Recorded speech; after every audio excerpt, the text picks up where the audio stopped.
अस्सलाम वालेकुम। आज 9 बजे में आपको खुश आमदीद कहेंगे। मैं हूं किरण रिजवी और मैं होली आबिद। बुलेटिन का आगाज करेंगे बड़ी खबर से। अमरीकी वजीर खारजा एंथनी ब्लिंकन ने पाकिस्तान के वजीर खारजा शाह महमूद कुरैशी से टेलीफोनिक राब्ता किया है। अमरीकी वजीर खारजा ने कहा कि पाकिस्तान से पायदार और दो तरफा ताल्लुकात की ख्वाहिश पर फोन किया। अफगान अमन अमल में ताउन जारी रखना चाहते हैं। पाकिस्तान के साथ दो तरफा मुस्तहकम ताल्लुकात चाहते हैं। दोनों वज़ीर खारजा ने अफगान अमन अमल में बामकसद पेशरफ्त के उसूल के लिए दो तरफा ताउन बढ़ाने की जरूरत पर जोर दिया। तफसीलात जानते हैं आज उसके नुमाइंदे नवीद अकबर से। नवीद, आप बताइएगा आपके पास क्या इत्तलात हैं टेलीफोनिक राब्ते के हवाले से? जी बिल्कुल, अफगानिस्तान में जो सूरत हाल पैदा हो रही है, खासतौर पर अमेरिकन अफवाज के इतला की जो नई तारीख दे दी गई है अगस्त की 11 तारीख, उस हिसाब से जो है ये बहुत अहम टेलीफोनिक कॉल है, क्योंकि दोनों वज़ीर खारजा के दरमियान बहुत अहम बात हुई है। अफगानिस्तान के हवाले से तबादला ख्याल हुआ है और इस बात के ऊपर दोनों ममालिक का बिल्कुल इत्तेफाक है कि अफगानिस्तान और पाकिस्तान के दरमियान जो तवानाई और राब्ते जोड़ने के मुख्तलिफ मकसद हैं वो पूरे होने चाहिए। जबकि वज़ीर खारजा शाह महमूद कुरैशी ने इलाके अमन इस्तेहकाम के लिए दोनों ममालिक के माबैन मरकूज और आला सतही मुज़ाकरात के ऊपर जोर दिया है।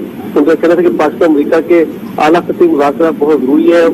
अफगानिस्तान में क्या अमन के हवाले से शाह महमूद कुरैशी का कहना था कि दोनों ममालिक का नुक्ता नज़र में मुमासलत है जो खुश आइंद है। उनका कहना था कि पाकिस्तान अफगानिस्तान में क्या अमन के लिए अमरीका के साथ बाइज्तिमाई शाकरदार के तौर पर मुख्तलिफाना कोशिशें जारी रखने के लिए पूरा ज़माना। तो ये भी कहना था कि हमें तवक्को है कि अफगानिस्तान से गैर मुल्की अफवाज के अफगान अमन अमन का जो जारी है उसको पाए तकमील तक पहुंचाने में मदद मिलेगी। शाह महमूद कुरैशी ने पाकिस्तान का विजन जो है इस हवाले से और पाकिस्तान की जो सोच है उसको वाज़ेह किया।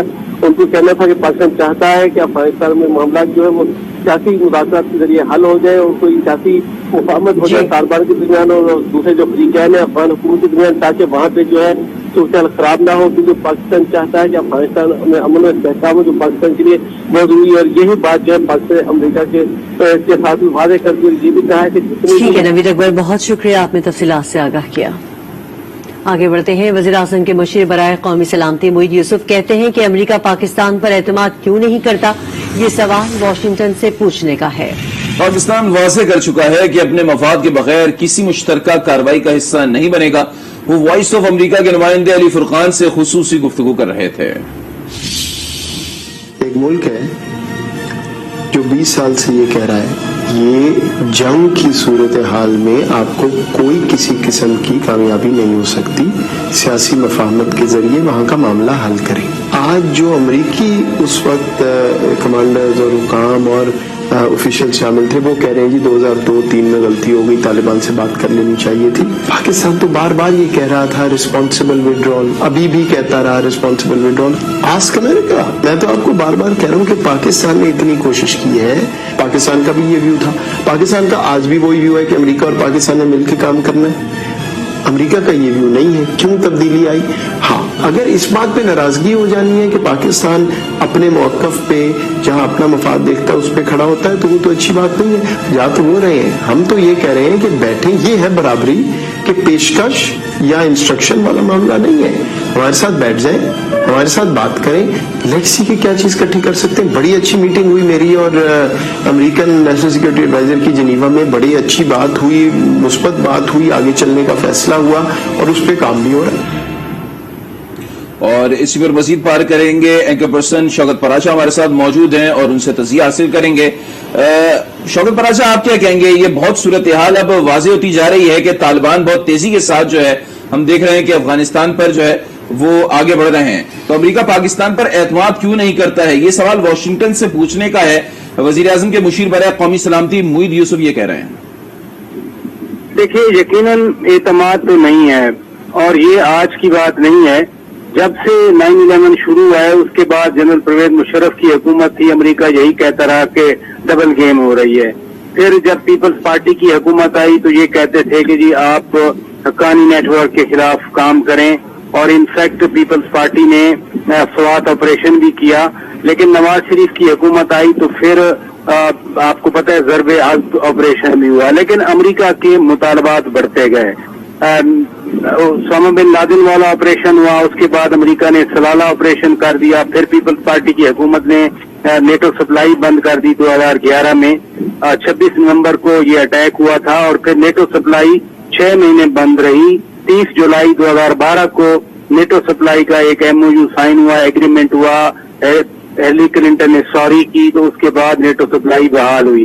تو یہ پاکستان اور امریکہ کا جو بد اعتمادی ہے یہ شروع سے رہی ہے اور اس کا فوکس افغانستان ہی رہا ہے. اب پاکستان کے شوکت پراجا صاحب، قطع کلامی کی معافی چاہوں گی، آپ یہ بھی جانتے ہوں گے، آپ کے علم میں ہوگا کہ امریکی وزیر خارجہ اینتھنی بلنکن نے پاکستان کے وزیر خارجہ سے ٹیلی فونک رابطہ کیا ہے، اس پر کیا کہیں گے آپ؟ کافی ٹائمنگ اہم ہے یہ. جی آج یہ رابطہ ہوا ہے اور پہلے تو امریکہ کی طرف سے یہ اعلان کیا گیا ہے، لیکن اس میں بھی فوکس یہی تھا کہ ہم جو وہاں پر اتفاق رائے کی حکومت ہے، ریکنسیلیشن جس کو کہا جاتا ہے، کہ اس پر کوشش کریں. اور یہ پہلا رابطہ نہیں ہے. آپ کو پتہ ہے CIA کے ڈائریکٹر ولیم برنس پاکستان کا دورہ کر چکے ہیں. پھر محیط یوسف صاحب آج کہہ رہے تھے کہ امریکہ سے پوچھیں، یہ تو پچھلے مہینے جا کر سوئٹزرلینڈ میں امریکہ کے نیشنل سیکیورٹی ایڈوائزر کے ساتھ مل کے آئے ہیں.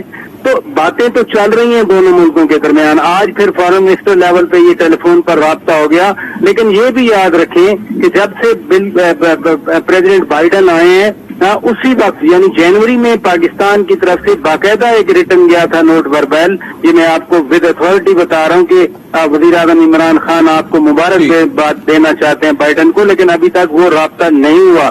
لہذا اس طرح کے رابطے تو ہو رہے ہیں جیسے بلنکن اور شاہ محمود قریشی صاحب کے درمیان ہوا ہے، لیکن بہرحال بد اعتمادی موجود ہے، ٹرسٹ نہیں ہو رہا. حالانکہ پاکستان نے ڈیلیور کیا. دعا میں جو ایگریمنٹ ہوا وہ پاکستان کی کوششوں سے ہوا. شوکت پراچا آپ کا.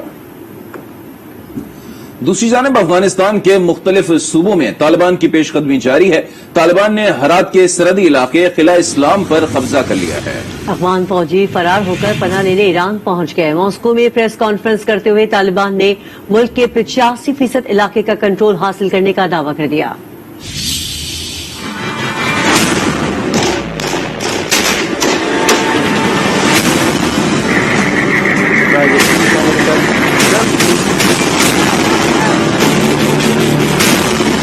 افغانستان نے پھر طالبان کا 85% علاقوں پر قبضے کا دعویٰ. طالبان نے ایران کی سرحد سے متصل صوبے ہرات کے علاقے قلعہ اسلام پر بھی قبضہ کر لیا. اسلام قلعے میں تعینات افغان فوجی پناہ کے لیے ایران کی حدود میں داخل ہو گئے. طالبان نے صوبے بادغیس کے دارالحکومت سمیت متعدد اضلاع پر قبضہ کر لیا. طالبان رہنماؤں کا کہنا تھا افغان سرزمین کسی تیسرے ملک کے خلاف استعمال نہیں ہونے دیں گے. افغانستان میں داعش کو روکنے کے لیے تمام اقدامات اٹھائیں گے. چاہتے ہیں کہ نئی حکومت میں تمام نسلی گروہ کردار ادا کریں. اور اب بات کریں گے آزاد کشمیر میں چلنے والی الیکشن مہم کی، جہاں مریم نواز نے حکومت پر الزامات کی بارش کر دی. کہا عمران خان نے مقبوضہ کشمیر بھارت کی جھولی میں پھینک دیا. ان کا کہنا تھا کہ اب آزاد کشمیر بھی دینے کی تیاری ہے. سوال کیا کہ مقبوضہ کشمیر پر 2 منٹ کی خاموشی، کیا یہ تھی ٹرمپ کی ثالثی؟ جس انسان نے پوری زندگی کرکٹ گراؤنڈ میں گزاری ہو وہ خارجہ پالیسی کیا جانے. عمران خان جس کا نام کشمیر فروش ہے، وہ جس طرح مقبوضہ کشمیر کو بھارت کی جھولی میں پھینک کر آ گیا، اب آزاد کشمیر کو بھی کاٹنے کی تیاری ہو رہی ہے. عوام کو کہتا ہے میں نے تو خاموشی اختیار کر لی ہے، عوام بھی 2 منٹ کی خاموشی اختیار کر لی. کیا یہ تھی ٹرمپ کی ثالثی؟ پاکستان کی اسلام آباد کی ایک سڑک کا نام بدل کر کچھ اور رکھ دیا. تمہاری خارجہ پالیسی یہ تھی. کسان نے ساری زندگی کھیل تماشے میں کرکٹ گراؤنڈ میں گزار دی ہو، وہ کیا جانے خارجہ پالیسی کیا ہوتی ہے. IMF کے پاس تم پیسے مانگنے جا رہے ہو، عوام کو روٹی دینے کے لیے تمہارے پاس پیسہ نہیں ہے، لیکن آزاد جموں کشمیر میں ووٹ خریدنے کے لیے یوں پیسہ پھینکنے کے لیے پیسہ ہے تمہارے پاس. یہ جو پاکستان تحریک انصاف ہے اور عمران خان خصوصی طور پر، یہ کورونا وائرس سے زیادہ خطرناک وائرس ہے، کیونکہ یہ وائرس مقبوضہ کشمیر کو نگل گیا. بچہ بچہ کٹ کرے گا کشمیر. پیپلز پارٹی یوٹن والے وعدے نہیں کرتی، ہم نے ہمیشہ غریبوں کی مدد کی. چیئرمین پیپلز پارٹی بلاول بھٹو کا میرپور میں خطاب. عوام کو پیپلز پارٹی کے کارنامے گنوا دیے. بولے معاشی بحران میں ہم نے بے نظیر انکم سپورٹ پروگرام شروع کیا. مہنگائی بڑھی تو ملازمین اور فوج کی تنخواہوں میں اضافہ بھی کیا.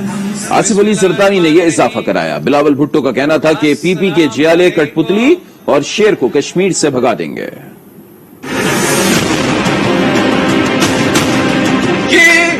पाकिस्तान पीपल्स पार्टी के दावे हैं, ये पीटीआई की तरह, नून लीग की तरह यू टर्न वाले इलेक्शन के वादे नहीं है। पाकिस्तान पीपल्स पार्टी हमेशा आम आदमी के, गरीब आदमी के सहारा बन के सामने आया है। वफाकी हुकूमत हमारे पास था, मुआशी बहरान था, हमने बेनजीर इनकम सपोर्ट प्रोग्राम शुरू किया। अगर महंगाई है, अगर फौज की तनख्वाह में इजाफा हुआ तो ना आमिर मुशर्रफ ने किया, ना मियां मोहम्मद नवाज शरीफ ने करवाया, ना सिलेक्टेड इमरान खान ने करवाया, वो भी मर्दे और सदर आसिफ अली जरदारी ने करवाया। हमने आपके साथ मिलकर मियां साहब का मुकाबला किया और अब हम आपके साथ मिलकर इस नालायक, ना अहल, ना जायज सिलेक्टेड वजीर आजम का मुकाबला करेंगे। इसको भी भगाएंगे जैसे हमने बाकी सबको भगाया है। अब्बू बचाओ मुहिम में तेजी आ गई। 2 बच्चे आजकल अब्बू बचाओ मुहिम पर निकले हैं। वजीर ममलिकत बराए इख्तिलाफ फरूख हबीब की तनकीद, बोले वजीर आजम ने मोदी को बेनकाब किया। आजाद कश्मीर में इल्जाम बराए इल्जाम की सियासत की जा रही है। मरियम सफदर जैसे लोग जिनकी सिर्फ पहचान जो है वो झूठ है, जिनकी सिर्फ पहचान जो है वो करप्शन है, चोरी है, चकारी है, वो वहां पर खड़े होकर जब कश्मीरियों का कहते हैं कि जी मैं तो अपने घर आई हूं, तो आपने कितनी बार इनको अपने घर जो है वो जाते देखा है? ये कश्मीरी लोग जानते हैं कि ये बहरूपिये हैं, ये हर किस्म का भेष बदल लेते हैं। वजीर आजम साहब ने खुल के ये कहा कि हम जब तक भारत 5 अगस्त के स्टेटस को वापस नहीं लेता उनके साथ कोई बात नहीं होगी। मोदी जो कि आरएसएस की आइडियोलॉजी की बुनियाद के ऊपर एक हिंदुत्वा की सोच के तहत कश्मीरियों का स्टेटस उसने खत्म किया और जो इंसानी हकूक की खिलाफ वर्जी की, उस तमाम खिलाफ वर्जियों को, मोदी के उस स्याह मकरूह चेहरे को वजीर आजम इमरान खान साहब ने पूरी दुनिया के अंदर जो है वो बेनकाब किया। कश्मीरियों की जो आवाज दुनिया के अंदर जो मौसर आवाज बनी है वो वजीर आजम इमरान खान है। वजीर आला खैबर पख्तूनख्वा के बिलावल भुट्टो, शहबाज शरीफ और मौलाना फजलुर रहमान पर लफ्जी हमले। मुनेर में जलसे से खिताब में कहा कि बिलावल भुट्टो को ये नहीं मालूम कि अंडे किलो में बिकते हैं या दर्जन में। फजलुर रहमान तारीकी में तकरीर करके भाग गए। लोग धूप में इंतजार कर रहे थे और मरियम औरंगजेब एंजॉय कर रही थीं। बेशरम आदमी, तुझे ये पता नहीं है कि आलू और अंडे दर्जनों पर बिकते हैं या किलो पे बिकते हैं? ये कब तक भुट्टो के नाम पे सियासत करेंगे? ये कब तक पाकिस्तान को लोगों को धोखा देंगे? ओ मौलाना साहब, आपको और आपकी पार्टी को शर्म आनी चाहिए। रात की तारीकी में उनको 15 मिनट तकरीर करके वहां से तुम भाग गए हो। वो शहबाज शरीफ आएगी कि अब खैबर पख्तूनख्वा को हम ठीक करेंगे। उस बेशरम आदमी ने जब स्वात और मलकन में ऑपरेशन हो रहा था तो उसने अटक को बंद किया था। जो लड़की आई थी, औरत, पता नहीं मरियम औरंगजेब नाम है कि क्या नाम है, मैं नहीं जानता इन लोगों को। लोग धूप में खड़े थे और वो मलम जबा में हमारी जिप लाइन को एंजॉय कर रही थी। हम खबर दें आपको, सऊदी अरब में चांद देखने वाली कमेटी ने ऐलान किया है कि मुल्क भर में जिलहज के चांद देखने की कोई गवाही मौसूल नहीं हुई। ताहम आज चांद की पैदाइश सूरज गुरूब होने से पहले हुई, जिसे देखना मुमकिन नहीं था। यकुम जिलहज 11 जुलाई बरोज इतवार को होगी, जबकि यौम अरफा 9 जिलहज 19 जुलाई बरोज इतवार को होगा, जबकि ईद उल अजहा 20 जुलाई को 10 जिलहज को मनाई जाएगी। खबरें और भी हैं, शामिल करेंगे एक ब्रेक के बाद। आप आज के साथ रहिए।